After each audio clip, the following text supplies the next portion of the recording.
하나님 말씀 함께 나누겠습니다. 사도행전 12장 12절 말씀 한 절 말씀 함께 나누겠습니다.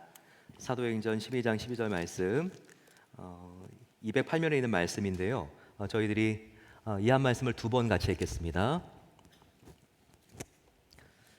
시작. 깨닫고 마가라 하는 요한의 어머니 마리아의 집에 가니 여러 사람이 거기에 모여 기도하고 있더라. 깨닫고 마가라 하는 요한의 어머니 마리아의 집에 가니 여러 사람이 거기에 모여 기도하고 있더라. 아멘. 오늘은 교회학교 졸업식입니다.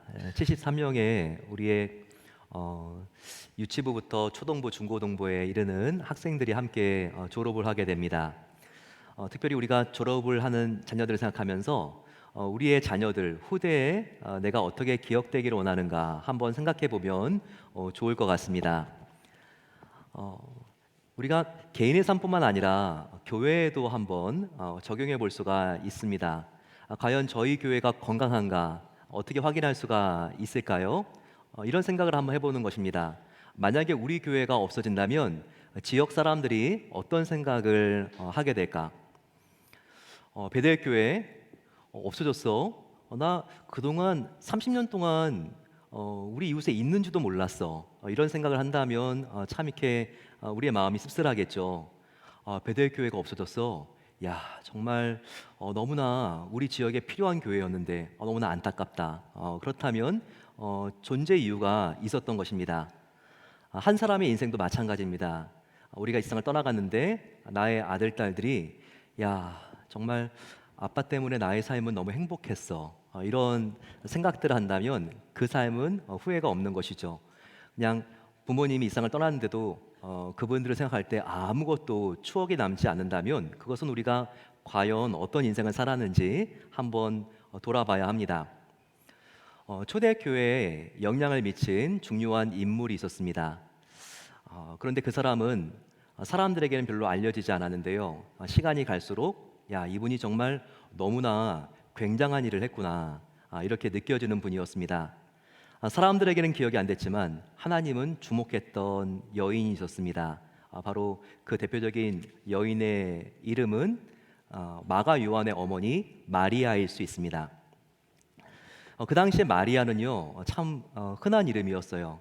우리도 그 시대에 흔한 이름들이 있지 않습니까? 지금 유치부 이렇게 가게 되면 어느 교회나 예은이 한번 손 들어봐 그러면 몇 명이 손 듭니다. 그죠? 예, 근데 우리의 부모님 세대에는요 영자, 이와 같은 이름들이 많아서 교회들마다 이름을 다 붙일 수가 없어서 영자 A, 영자 B, 영자 C 이렇게 구별하기도 하죠. 마리아가 아마 그랬던 것 같습니다. 예수님의 어머니 이름도 마리아, 막달라 마리아, 그리고 이런 마리아들과 성경에서 구별 지어야 되기 때문에 요한의 어머니 마리아, 이렇게 구별되는 인물입니다. 이분은 성경에 딱 한 번 나옵니다. 어디에 나오냐고요? 오늘 우리가 두 번 읽었는데 이 본문 사도행전 12장 12절에 나오고 있습니다. 다시 한번 보죠. 깨닫고 마가라 하는 요한의 어머니 마리아의 집에 가니 여러 사람이 거기에 모여 기도하고 있더라 라고 되어 있습니다. 이 본문은 우리가 잠시 뒤에 조금 더 다 자세하게 살펴보겠지만 지금 베드로 사도가 감옥에 갇혀 있다가 탈출했습니다. 그 다음에 그가 자기를 위해서 기도해 주었던 고마운 곳을 찾아서 그가 습관적으로 달려갔는데 바로 자기를 위해서 중보기도 해주고 있었던 사람들의 모였던 장소가 바로 요한의 어머니 마리아의 집이었다는 것을 여기서 보여주고 있습니다. 특별히 집 소유주의 이름을 말할 때요 여자의 이름을 보통 쓰지 않습니다. 아주 특별한 경우에요 바로 이 마리아가 과부였기 때문에 이렇게 표현을 한 것입니다. 마리아는 어떤 이유였는지 모르겠지만 지금 외동아들 마감만 데리고 있습니다. 그의 남편하고 사별한 상태였다는 것을 우리는 그 집의 소유주의 이름이 마리아라고 붙여져 있는 데서 확인할 수 있습니다. 그녀는 좀 신비로운 여인입니다. 왜냐하면 과부이기도 하지만 또 굉장히 초대교회에 조용한 영향력을 끼치고 있었습니다. 특별히 그녀는 재력이 굉장했던 것 같아요. 이와 같은 아주 참 유니크한 여인이었던 이 마리아를 조금 더 자세하게 오늘 살펴보기를 원합니다. 마리아가 누군지 알기 위해서는요 우리는 초대교회의 대표적인 존경받는 지도자였던 한 명이었던 바나바를 좀 알 필요가 있습니다. 바나바와 마가의 어머니 마리아는 우리가 봤을 때 남매지간이라고 볼 수 있습니다. 아주 가까운 지간이죠. 그것을 어떻게 알 수 있는가? 바울이 골로새 교회에 편지를 보내고 있는데요. 거기에 지금 이 바나바하고 마가의 어머니와 특별한 관계가 있었던 것을 짐작할 수 있는 단어가 나옵니다. 한번 볼까요? 나와 함께 갇힌 아리스다고와 바나바의 생질 마가와 이 마가에 대하여 너희가 명을 받았음에 그가 이르거든 영접하라라고 바울이 골로새 교회에 편지하고 있습니다. 여기 보게 되면 마가를 소개하고 있는데 어떻게 바울이 마가를 소개하고 있습니까? 바나바의 생질이라고 하죠. 이 생질이라고 하는 것은요, 특별히 조카를 말합니다. 바나바의 외조카가 마가였다는 것이죠. 그렇다면 마가의 어머니 마리아와 바나바의 관계는요, 지금 남매입니다. 바나바의 친누나가 바로 마가의 어머니였던 마리아였다는 것을 우리가 짐작할 수 있습니다. 우리는 특별히 이 마리아와 바나바가 남매였는데 그들의 성장기에 좀 주목을 할 필요가 있습니다. 그러면 어떤 가정에서 마리아가 자라났고 그리고 또 마리아의 아들이었던 마가가 성장했는지를 우리가 알 수 있기 때문입니다. 마리아의 성장 과정을 볼 수 있는 아주 중요한 힌트가 하나 나오는데요. 사도행전 4장입니다. 4장을 보게 되면 바나바가 누군지를 소개하면서 바나바를 소개할 때 마리아의 성장 과정을 짐작할 수 있는 아주 풍부한 정보들이 있습니다. 구보로에서 난 레위족 사람이 있으니 이름은 요셉이라 사도들이 일컬어 바나바라 번역하면 위로의 아들이라 하니 그가 밭이 있음에 팔아 그 값을 가지고 사도들의 발 앞에 두니라라고 말하고 있습니다.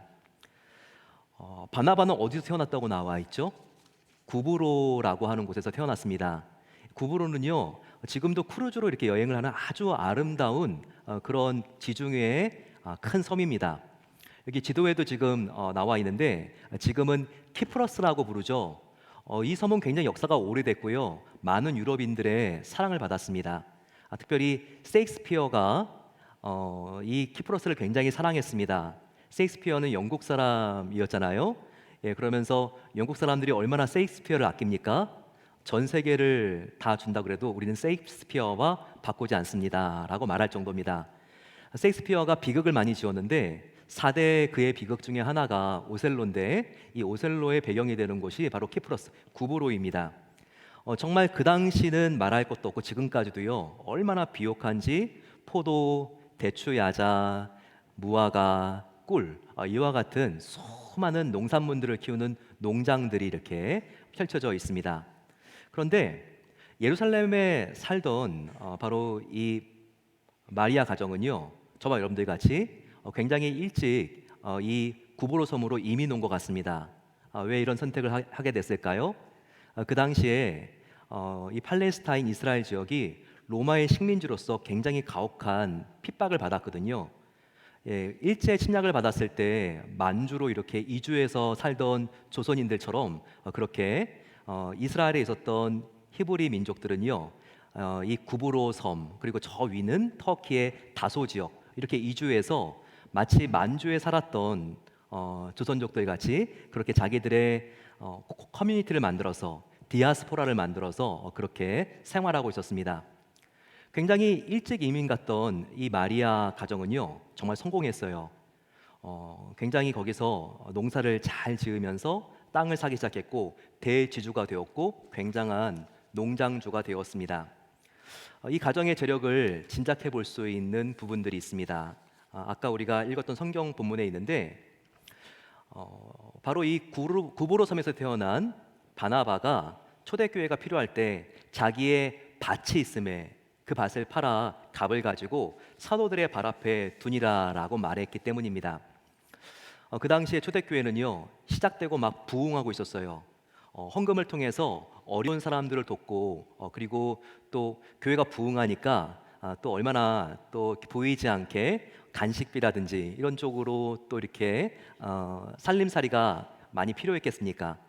그때 가장 많이 헌금했던 사람이 구보로의 섬의 태생이었던 바나바라고 지금 나와 있는 거예요. 자기의 밭을 팔았다고 그랬는데 이 판다고 하는 동사를 보게 되면 한 번만 판 게 아니라 여러 번 계속해서 판 것을 확인할 수 있는 동사 시제입니다. 초대교회가 필요할 때마다 구보로 섬에 있었던 자기의 땅을 팔아서 계속해서 이 예루살렘 교회를 위한 자금 조달을 했던 사람이 바로 이 바나바였다는 것을 우리가 알 수 있습니다. 정말 이렇게 바나바와 마리아의 가정, 일찍 이민 가서 정말 이 키프로 섬에서 굉장히 그들이 재력을 쌓았습니다. 하지만 그들은 졸부들이 아니었고요. 이 후손들을 정말 하나님 안에서 경건하게 키우기 위하여 노력했습니다. 그래서 다른 디아스포라에 있는 이 유대인들도 그랬던 것처럼 자기들의 자녀는 민족 교육을 시키기 위해서 예루살렘에서 아주 좋은 랍비 밑에서 교육을 시키기를 원했던 것 같습니다. 대표적인 게 바울의 가정이죠. 바울의 가정은 이 터키에 있는 다소 지역에서 있었던 가정입니다. 거기서 바울의 아버지는 바울을 낳았죠. 하지만 바울이 예루살렘에 가서 민족 교육을 받기로 했기 때문에 그 당시에 수도였던 예루살렘에 보내서 가말리엘 랍비 밑에서 그렇게 교육을 시켰던 것입니다. 마리아도 마찬가지인 것이죠. 자기 하나밖에 없는 외동아들 마가, 자기의 동생 바나바 다 본토에 가서 교육을 시키기를 원했던 것입니다. 마치 만주 지역에 이민 갔던 우리의 선조들이 자녀들을 정말 잘 키우고 싶어서 서울 연희전문대학, 연세대학교 전신인 이런 쪽에 윤동주라든지 이렇게 보낸 것처럼 그렇게 그들이 정말 자녀들이 민족 안에서 하나님을 경외하는 사람들로 자라나기 위해서 이렇게 자녀들은 본토로 예루살렘으로 교육의 중심지로 그렇게 유학을 보낸 것입니다. 근데 마리아는 얼마나 그 자녀에 대한 열정이 있었냐면요, 자녀만 그냥 보낸 게 아니라 지금의 기러기 엄마처럼요 같이 왔습니다. 그리고 그녀는 얼마나 재력이 대단했냐면 그냥 예루살렘에 렌트 산 게 아니라 대저택을 자기의 자녀를 위하여 구입을 했어요. 지금도 가면 이 마리아와 마가가 살았던 집이 있습니다. 지도로 한번 보시게 되면 예루살렘 전체 전경이 이렇게 나와 있는데요. 가장 예루살렘의 금싸라기 같은 땅입니다. 헤롯 궁전 가야바 제사장의 집이 있는데 여기에 마가의 집, 마리아가 소유한 집이 있었습니다. 조그만 집도 아니고요. 다락방이라고 해서 초라한 게 아니라 대저택입니다. 여기 한번 보시게 되면 이렇게 1층과 2층으로 나와 있는 바로 이 가옥, 지금도 성지순례 가면 있지만 마가의 집이었고 마리아의 소유였습니다. 특별히 이 다락방이라고 하는 단어가 있는데요. 여기 사용된 단어 아노게온이라고 하는 헬라어는요, 다락방이 그냥 이렇게 조그만 방, 골방 이런 게 아니라 2층 집이라고 하는 것입니다. 그러니까 여기 2층이 즉 마가의 다락방이라고 보면 됩니다. 그리고 1층이 있죠. 이 1층은 다윗의 가묘입니다. 지금도 가면 다윗왕의 묘가 있습니다.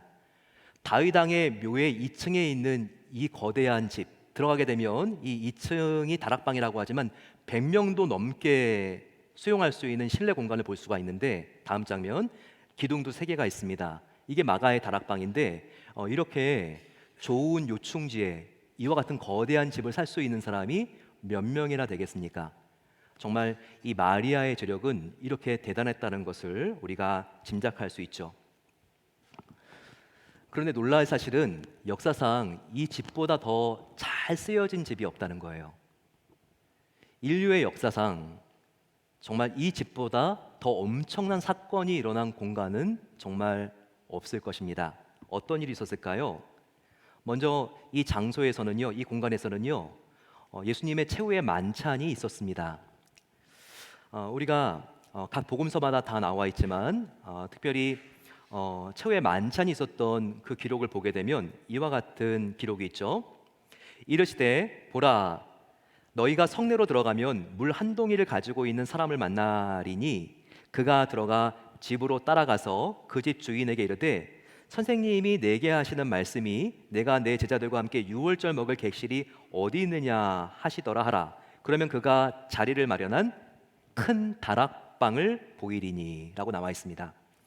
예수님이 다음 날은 십자가에 달려 죽으실 것을 알았어요. 그 전날입니다. 예수님의 제자들과 함께 최후의 만찬, 성만찬을 하려고 하는데 공간이 필요했어요. 그래서 제자 2명을 보내면서 내가 오늘 밤 함께 너희와 마지막 식사를 할 수 있는 장소를 준비해라. 딱 그 장면입니다. 제자가 이제 나가는데 예수님이 예언을 하죠. 너희가 나가면 물 한 동이를 가지고 가는 사람을 만날 것이다. 마가입니다. 그리고 그를 따라 그의 집에 가게 되면 그 집 주인을 만나게 될 건데 그 집 주인에게 큰 다락방을 보이라고 부탁해라라고 나와 있는데 그 집 주인이 누구죠? 마가의 어머니 마리아를 말하는 것입니다. 바로 이와 같은 예수님의 최후의 만찬, 저와 여러분들이 절기 때마다 하고 있는 성만찬이 처음으로 시작된 바로 그 집이 마가의 다락방이었다는 것입니다. 또한 여기선 놀라운 일이 있었어요. 부활하신 예수님이 제자들을 만난 장소입니다. 제자들이 예수님이 부활했다는 소식은 여자들이 하고 있는데 믿겨지지가 않아서 이 방에 함께 있었죠. 거기에 도마도 함께 있었습니다. 그때 부활하신 예수님이 나타나서 도마에게 나의 손에 못자국과 옆구리에 창자국을 보고 믿어라, 이렇게 말했던 장소가 바로 이 마리아의 집 마가의 다락방이었다는 것입니다. 어디 그뿐일까요? 더 굉장한 일이 일어났죠. 예수님은 승천하시면서 제자들아, 너희들이 지금 흩어지지 말고 함께 모여서 한 장소에서 간절히 성령이 오기를 기다려라, 이렇게 말씀하셨습니다. 그때 제자들이 예수님의 말씀을 듣고 어디로 갑니까? 바로 이 마가의 다락방으로 갑니다. 그리고 간절히 기도했더니 이 다락방에 성령이 처음으로 강림하게 되면서 이 세상에 최초의 교회가 세워지게 됩니다. 마가의 다락방은 다락방이 아니라 그 다음부터는 교회가 되었고 예루살렘 교회로서 정말 신앙의 중심지가 되었던 것입니다. 이와 같은 놀라운 일들, 바로 이 마가의 다락방에서 있었던 것입니다. 그 후로도 예수님의 제자들과 예루살렘의 성도들은요, 어려운 일이 있었을 때마다 이 마가의 다락방으로 와서 함께 중보기도를 했습니다. 중보기도의 센터가 되었던 것입니다. 그래서 지금 베드로도요, 감옥에 갇힌 상태가 되었는데 지금 천사의 도움을 받아서 감옥에서 나오자마자 그가 가기로 선택했던 곳이 바로 이 마가의 다락방이었던 것입니다. 마가의 다락방에서 기도하고 있는 성도가 있다는 것을 이 베드로는 직감적으로 나오자마자 알았습니다. 그래서 이 마가의 다락방을 가게 되었고 가자마자 정말 기도하고 있는 성도들을 만나게 되었고 그리고 그들에게 함께 자기가 옥에서 있었던 일을 간증하는 장면, 이것이 바로 사도행전 12장 12절 그 이후의 말씀이 되는 것입니다. 남편이 없는 한 여인이 예수님을 믿는 성도들을 위해서 기꺼이 헌신했던 이 장소, 역사상 가장 중요한 장소였던 것이 틀림이 없지 않습니까? 교회 최초의 성만찬이 그녀의 집에서 시작이 되었습니다. 한번 장면들 한번 보게 되면 이게 다 성화로 기록되어 있죠. 그리고 부활하신 예수님이 그녀의 집에 나타났습니다. 그리고 성령님이 그녀의 집에 강림하여서 최초의 교회가 이곳에서 시작이 되었습니다. 또 교회 부흥의 중심과 핍박이 있었을 때마다 함께 모여 중보기도한 센터가 다 같은 장소입니다. 바로 마가의 어머니 마리아의 집에서 있었던 것입니다.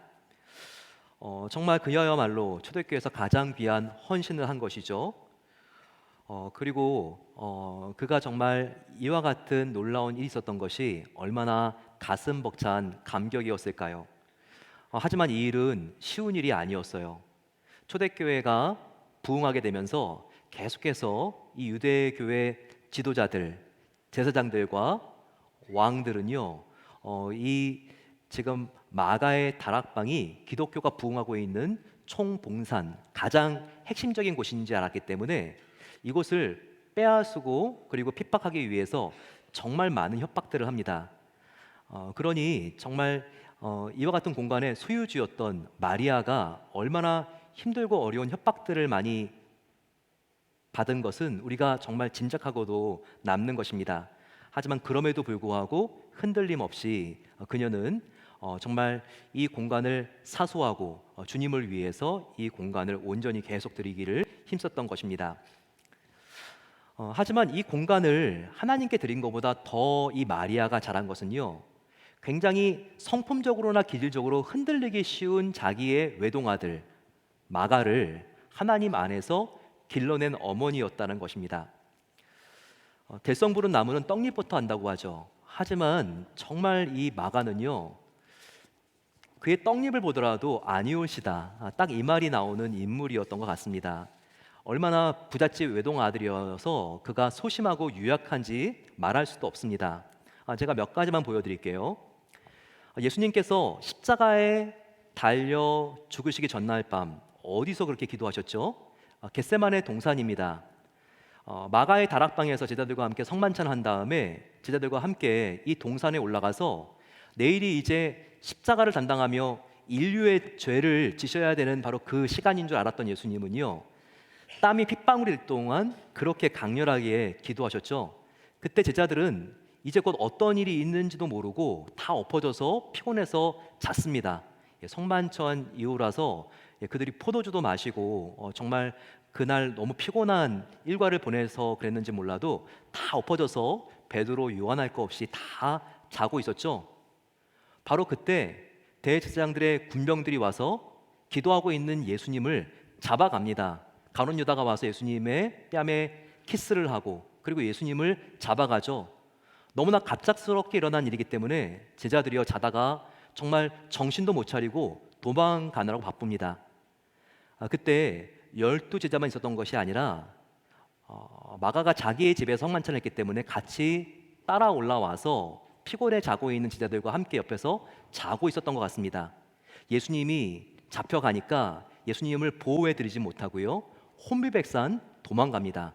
그것도 완전히 벌거벗고 나체로 도망가는 장면을 그가 기록하고 있죠. 마가복음 14장 50절과 51절 말씀입니다. 제자들이 다 예수를 버리고 도망하니라. 한 청년이 벗은 몸에 베옷 이불을 두고 예수를 따라가다가 무리에게 잡힘에 베옷 이불을 버리고 벗은 몸으로 도망하니라. 청년으로 나와 있죠. 마가라고 쓰여 있지 않습니다. 왜 그랬을까요? 마가복음이니까. 지금 마가가 쓰고 있는 복음이기 때문에 차마 이 사람이 마가였다는 것을 지금 이것을 쓰고 있는 마가가 할 수가 없었던 것입니다. 벌거벗은 채 몸에 베옷 입을 하나 걸치고 있었는데요, 원어를 보게 되면 세마포입니다. 세마포는 아무나 못 입어요. 정말 사람이 죽을 때나 시체에 한 번 걸쳐줄 수 있을 정도의 그와 같은 아주 가치 있는 그런 의복이었습니다. 이것을 평상시에 입고 걸치고 있을 수 있는 사람은요, 굉장한 부자가 아니면 안 됩니다. 바로 얼마나 이 마가가 부잣집 아들이었는지를 보여주고 있죠. 그런데 이와 같은 세마포 그 귀한 이불도 벗어버리고 지금 걸음아 날 살려라 벗은 몸으로 지금 도망가고 있는 모습을 지금 우리가 볼 수 있습니다. 예수님은 지금 잡혀가고 있는데도 불구하고요. 어디 그의 실수와 연약한 모습은 이뿐입니까? 바울과 바나바가 선교 여행을 갈 때 마가가 함께 동행했습니다. 이때 정말 마리아는 마음이 너무 기뻤을 거예요. 초대교회의 가장 중요한 두 지도자와 함께 나의 아들 마가가 함께 가는구나. 정말 하나님 나라를 위하여 그 하나밖에 없는 아들이 귀하게 쓰임받기를 원했던 이 마리아는요, 너무나 마음이 기뻤을 것입니다. 하지만 금방 상황은 달라지게 됩니다. 바로 이 마가 요한이, 마가 요한이라고 하는 것은 같은 사람의 이름이에요. 이 요한이라고 하는 것은 유대식 이름이고 마가라고 하는 것은 로마식 이름입니다. 제가 그냥 마가라고만 부르겠습니다. 근데 그가 이 바울과 바나바와 함께 지금 선교 여행을 떠나는데요, 밤빌리아라고 하는 곳에 상륙하자마자 앞에 큰 산이 나옵니다. 지금 가면 밤빌리아 앞에 토로스라고 하는 태백산맥 같은 험상줄령이 있어요. 근데 그것을 보면서 이 유약한 마가가 기가 질려가지고요, 더 이상 선교 여행을 안 하려고 합니다. 지금 바나바와 바울은 지금 이 산을 올라가야 되는데 지금 마가는 나는 이 산 못 올라간다고 산의 기세에 눌려서 다시 돌아가는 안타까운 모습을 보여주고 있습니다. 바로 이 모습을 사도행전 13장 13절이 굉장히 생생하게 보여주고 있죠. 바울과 및 동행하는 사람들이 바보에서 배를 타고 밤빌리아에 있는 버가 이르니 요한 마가는 그들에게서 떠나 예루살렘으로 돌아가고라고 했습니다. 이렇게 선교 여행에서 다시 되돌아간 마가 때문에 바울과 바나바 사이도 우정의 금이 갔습니다. 어떻게 이렇게 철부지를 조카라고 데리고 와가지고 심하게 다투게 됩니다. 그러면서 두 번째 선교 여행에도 또 이 마가를 바나바가 데려가고자 하자 바울이 절대 그럴 수 없다고 말하죠. 그러면서 마가를 데리고 갈지 말지의 이슈를 가지고 심하게 다투면서 이 바울과 바나바가 결별하게 되는 너무나 안타까운 일이 생기게 됩니다. 그때 바울은 이제 완전히 바나바와 갈라지게 되고, 그리고 이제는 신라를 데리고 떠나고, 바나바는 지금 자기의 조카 그리고 자기의 조카 마가를 데리고 구브로 섬으로 가는 이야기가 15장에 있습니다. 바나바는 마가라는 요한도 데리고 가고자 하나 바울은 밤빌리아에서 자기들을 떠나 함께 일하러 가지 아니한 자를 데리고 가는 것이 옳지 않다 하여 서로 심히 다투어 피차 갈라서니 바나바는 마가를 데리고 배를 타고 구브로로 가고 바울은 신라를 택한 후에라고 나와 있습니다. 나의 아들 때문에 서로 정말 동역하고도 힘이 모자랄 수 있는 바울과 바나바도 갈라졌다고 하는 죄책감 때문에 얼마나 마리아는 마음이 힘들고 어려웠을까요? 자기 아들 마가에 대하여는 얼마나 실망스럽고 가슴이 아팠을까요? 하지만 마리아의 위대함은 그럼에도 불구하고 자기의 아들 마가를 포기하지 않았다는 것입니다. 자기 아들을 품어줘요. 그리고 그를 인정해 줍니다. 격려해 주고요. 조건 없는 사랑을 쏟아붓습니다. 그리고 정말 너를 위해서 내가 기도해 줄게 간절히 기도하는 자리를 지키게 되죠. 눈물로 기도한 자녀는 결코 망하지 않는다라고 하는 말이 있지 않습니까?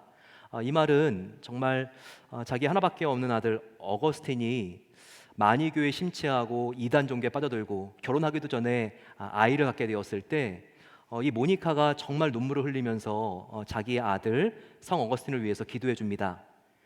그때 암브로시우스 교부가 이렇게 말했죠. 모니카, 눈물로 기도한 자녀는 결코 망하지 않습니다. 하나님이 건져주십니다. 근데 이와 같은 정말 어머니의 놀라운 기도가 마리아의 기도가 되었고, 마리아의 기도를 통해서 그의 아들 마가가 조금씩 더 성숙하고 주님께로 가까이 다가오게 됩니다. 여러분, 얼마나 그 뒤에 마가가 변화되었는지 모릅니다. 비록 시간이 많이 걸리긴 했지만 그는요 완전히 다른 믿음을 갖게 되었습니다. 유약한 믿음이 아니라 성숙하고 단단한 믿음을 갖게 되었어요. 그래서 이 토르산을 넘지 못해서 너무나 겁이 많았던 마가와는 전혀 다른 마가가 됩니다. 이제 마가는요 어떤 선교지보다 더욱더 위험한 네로 황제의 강한 박해가 있었던 로마로 들어갑니다. 그리고 가장 암살 위험을 많이 받고 있었던 베드로를 정말 도와주게 됩니다. 이 마가가 얼마나 베드로를 책임감 있게 최선을 다하여 보호하고 그리고 사랑했는지 베드로가 말년에 마가를 자기의 양자로 삼았습니다. 그러면서 베드로 전서를 보게 되면 얼마나 이 마가를 소중하게 여기고 있는지를 우리가 알 수 있는 말씀이 나오죠. 택하심을 함께 받은 바벨론에 있는 교회가 너희에게 문안하고, 바벨론은 여기서 로마인데 은어로 나와 있는 것입니다. 내 아들 마가도 그리하느니라. 나와 함께 내 아들 마가도 있는데 이 마가가 너희에게 인사한다. 정말 아들 삼은 것을 볼 수 있죠. 베드로의 아들이 마가가 되었습니다. 또한 마가는 정말 너무나 마가가 실망을 주었던 바울하고도 화해하게 됩니다. 이때 바울은 역시 로마에 있었거든요. 로마에서 자유인이 아니라 감옥에 갇힌 신세가 되었습니다. 그때 바울이 잘 되었을 때는 정말 곁에 있었던 제자들도 다 떠나갔을 때였는데요. 이 마가가 찾아옵니다. 그리고 마가가 바울 선생님, 제가 철부지여서 너무 그때 실수했습니다. 하지만 정말 지금부터는 우리 선생님을 지켜드리겠습니다. 내가 함께 수감 생활을 하겠습니다. 내가 정말 약해진 바울 선생님, 내가 붙들어 드리고 격려해 드리고 보호해 드리겠습니다. 그래서 골로새에 보내는 편지에 우리가 아까 읽었지만 바울이 어떻게 골로새 성도들에게 말하고 있습니까? 나와 함께 갇힌 아리스다고와 바나바의 생질 마가와 이렇게 말하고 있죠. 지금 마가가 자원에서 사도 바울과 함께 수감 생활을 하고 자기를 돕고 있는 것을 여기서 보여주고 있는 것입니다. 얼마나 이 시점에 왔을 때 마리아의 마음이 흐뭇했을까요? 정말 나의 사랑하는 아들이 베드로의 아들이 되었고 사도 바울이 가장 힘들어할 때 그를 가장 가까이에서 돕는 제자가 되었구나. 정말 그녀가 감격스러웠을 것입니다. 하지만 마가가 시간이 갈수록 비범했던 이유 중에서 가장 비범한 이유, 그건 무엇일까요? 바로 저와 여러분들이 읽고 있는 마가복음을 쓴 저자가 바로 마가라는 것입니다. 여러분, 성경 저자가 아무나 되나요? 성경은 창세기부터 요한계시록까지 1500년 동안 쓰여졌습니다. 여러분, 500년 동안 쓰여진 조선 실록도 이렇게 대단한데 1500년 동안 쓰여진 책이 어디 있습니까? 그런데 이 1500년 동안 이 성경을 쓰신 분은 성령님이신데 성령님이 전 인류의 40명만 뽑아가지고 이 성경을 쓰는 기자가 되게 했습니다. 정말 전 세계 이 40위 안에 들어가 있는 신앙의 인물 안에 들어간 것이 얼마나 이 마가가 정말 위대한 일입니까? 근데 그 안에서 성경 저자들 중에서 보통 위치에 있는 게 아니에요. 신약 성경 27권 중에서 제일 먼저 쓰여진 책이 뭐죠? 마가복음이에요. 마가복음이 먼저 쓰여지지 않았으면 다른 성경들은 마가복음을 참조한 것들이 있기 때문에 뒤에 있는 26권의 성경책에 쓰여지지 않을 수도 있었습니다. 즉 마가가 마가복음을 썼기 때문에 저와 여러분들은 이 신약 성경을 손에 쥘 수 있게 되었는지도 모릅니다.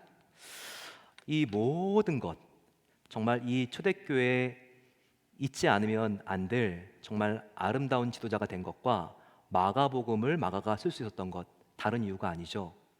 바로 그의 어머니 때문입니다.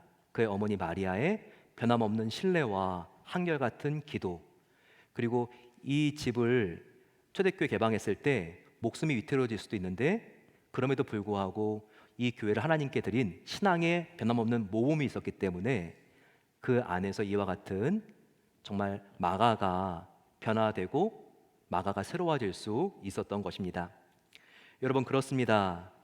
저와 여러분들의 가정이 진정으로 예배할 때 바로 그곳은 성만찬의 현장이 될 수 있습니다. 우리의 중심이 예수님이 될 때 바로 그곳은 예수님의 부활을 증거하는 현장이 될 수 있다는 겁니다. 저와 여러분들이 예배와 찬양과 기도로 충만할 때 바로 그 장소는 성령 강림의 현장이 될 수 있다는 거예요. 이와 같은 조건 속에서 마가복음을 쓴 마가와 같은 다음 세대가 길러지는 것입니다.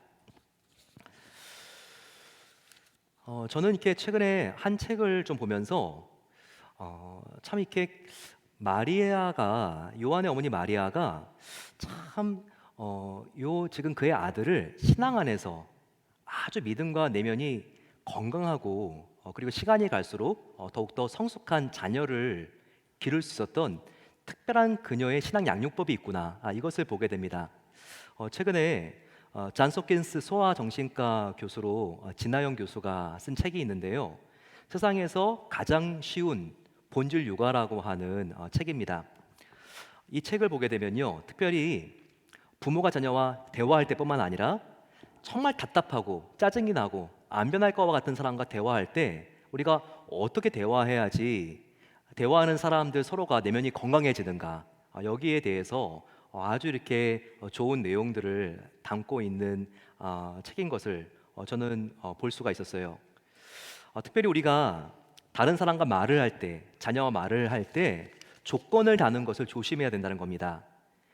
예를 들면 엄마 말 잘 들어야지 너가 사랑을 받지, 이런 말은 우리가 보통 흔하게 하는 말이죠. 하지만 이런 말도 조심해야 한다는 겁니다.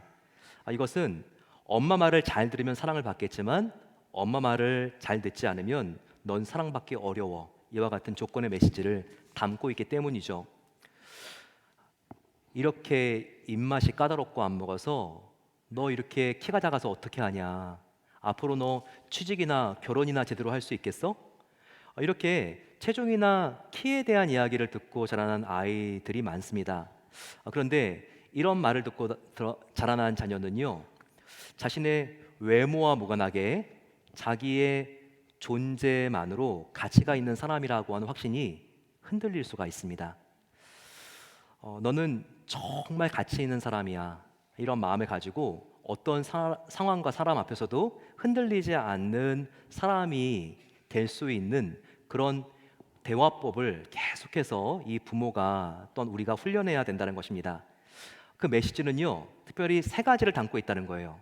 첫 번째는 우리가 말을 할 때 항상 이 안에 변함없는 사랑의 메시지가 있는가 점검해야 된다는 겁니다. 우리 보석 같은 아들 정말 사랑해.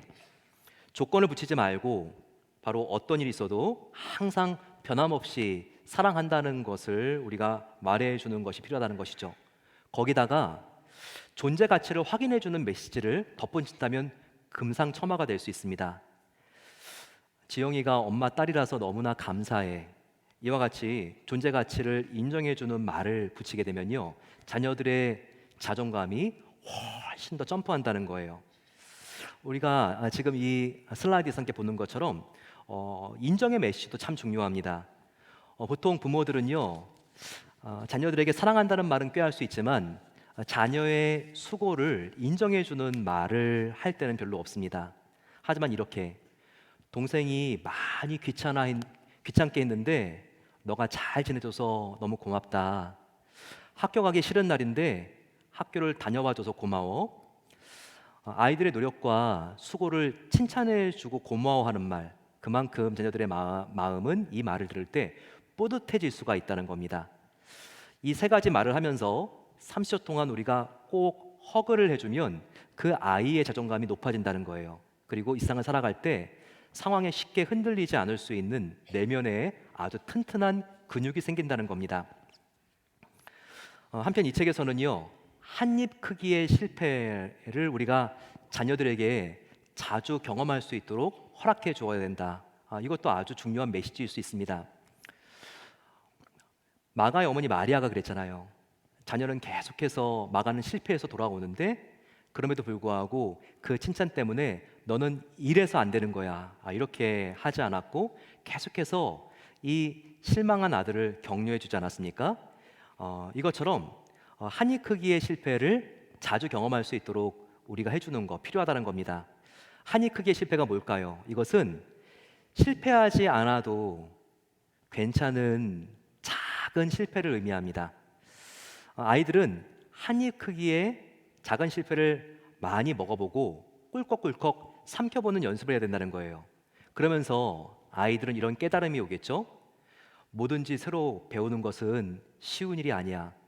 더 가치 있는 일을 배우려고 하면 다 그만큼 넘어져서 배우는 거야. 성공했느냐 실패했느냐가 중요한 게 아니라 내가 도전해 보았다는 자체가 용감한 거야. 이와 같은 마음속의 깨달음이 온다는 겁니다. 예를 들면 한 주일에 한 번 정도 가족들이 다 식사를 할 때 자녀들과 이렇게 대화할 수 있다는 거예요. 야, 한번 아빠가 물어보겠는데 이번 주에 우리 각자가 뭘 실패했는지 한번 나눠보자. 그러면서 부모가 먼저 내가 뭘 실패했는지 실수했는지 이것을 나눈다면 자녀들도 함께 나눌 수 있게 된다는 거죠. 아빠, 엄마, 나는 이번에 자전거를 타다가 넘어졌는데 친구들이 그렇게 나를 비웃었어. 아유, 참 그때 너무 창피했어. 엄마, 내가 이번에 정말 열심히 연습한 거 피아노 연주를 했는데 근데 연주가 잘 안 돼가지고 얼마나 선생님한테 창피했는지 몰라. 그럴 때 이것을 들었던 아빠와 엄마가 그래도 너가 그렇게 노력하고 도전한 거구나. 잘했어. 잘한 거야. 이렇게 말하게 됐을 때 자녀들의 그 내면은 더욱더 견고해지고 그리고 실패를 두려워하지 않을 수 있는 사람이 된다는 것입니다. 하지만 이와 같은 연습을 하나도 하지 않고 성공만 하다가 작은 실패라도 일어나게 되면 마치 이 생의 삶에 끝난 것처럼 그리고 하늘이 무너진 것처럼 그렇게 실망하고 자포자기한다면 그것은 정말 이 세상을 제대로 살아갈 수 있는 내면의 힘을 기르지 못한 사람이겠죠. 아이에게 실패는 창피한 것이나 이상한 것이 아니라는 것을 우리가 알게 할 필요가 있습니다. 실패해도 괜찮고 오히려 실패하면서 더 중요한 가치와 지혜를 배울 수 있게 된다는 것을 터득하게 우리가 실패도 아이들에게 허용할 수 있는 자녀가 되어야 한다는, 그런 부모가 되어야 한다는 것입니다. 이게 참 어렵죠. 하지만 그럼에도 불구하고 정말 나 같은 죄인도 용서해 주시고 기회를 주신 그 하나님 아버지를 생각한다면 우리도 우리들의 자녀를 기다려 줄 수 있고 실패를 바라봐 줄 수 있고 그리고 다시 일어날 수 있다는 것을 우리가 응원해 줄 수 있게 된다는 것입니다. 여러분, 우리가 함께 지금 짧은 영상을 함께 나누면 좋겠습니다. 이 영상 속에서는요, 한 아버지의 스토리가 나옵니다. 하지만 이 아버지의 변함없는 사랑과 넘어지더라도 다시 일어날 수 있도록 기다려주는 아버지의 인내를 통해서 이 자녀가 어떻게 변화되는지를 함께 볼 수 있는 짧은 메시지가 담겨 있습니다. 우리 함께 나눌까요?